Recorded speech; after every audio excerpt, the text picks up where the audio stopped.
This is a country still very much in shock.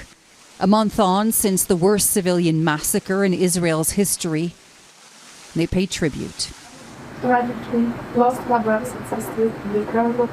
Even on Israel's main airline.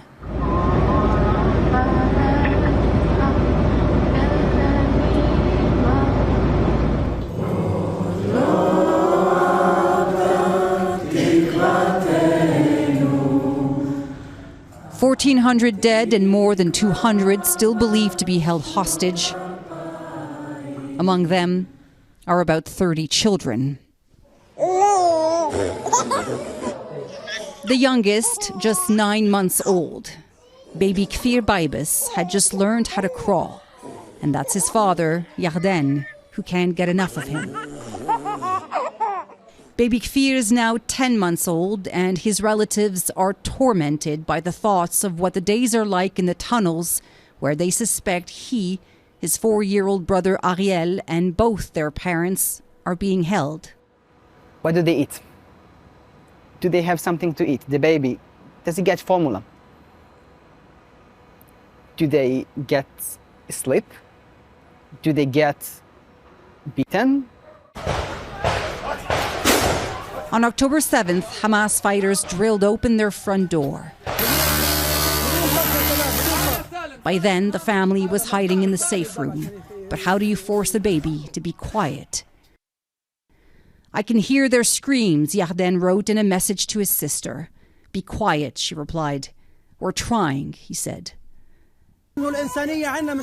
Within hours, this video surfaced online, showing a terrified Shiri Baibas clutching her 2 red-headed young boys.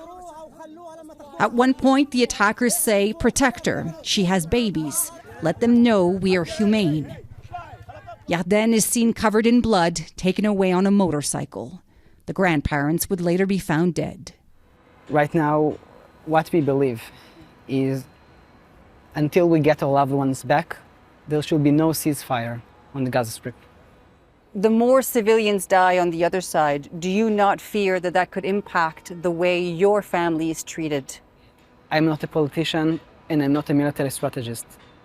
I just know that my family is there, worried, and I want them home with me. The Israeli intelligence apparatus failed his family on October 7th. Does he trust it to bring them back? Sometimes people make mistakes. Sometimes it's horrible mistakes, like the one that we have right now. I have no other choice but to believe them. Even a month on, and the scale of what unfolded here is still unclear. Some of the dead have yet to be identified. What's beyond any doubt is that the attack on October 7th will shape Israel's politics for decades to come. Dawna. Danielle, thanks. Journalists know there are risks covering conflicts, but the risks in Gaza are unprecedented. According to the Committee to Protect Journalists, the 4 weeks of Israel's war on Hamas have been the deadliest period for journalists since 1992, when it began documenting fatalities. Most of the journalists who died worked in Gaza. This is the funeral for Mohammed Abu Hattab, who was killed in an Israeli airstrike. The CPJ says 37 journalists and media workers have died since October 7th. 32 were Palestinian, 4 Israeli, 1 was Lebanese. 8 journalists are reported injured, 3 are missing, 9 have been arrested. Salman al-Bashir was reporting live when he learned his colleague had been killed. These helmets do not protect us, he says. They're just slogans that we wear. We are victims, live on air, losing our lives one after the other. Families of journalists are dying too. This is Al Jazeera's bureau chief in Gaza, burying his wife, daughter, son, and grandson. Now that Israeli forces have begun their ground offensive into Gaza, they have told news agencies the safety of journalists cannot be guaranteed. Most of those journalists live in Gaza and cannot leave even if they wanted to.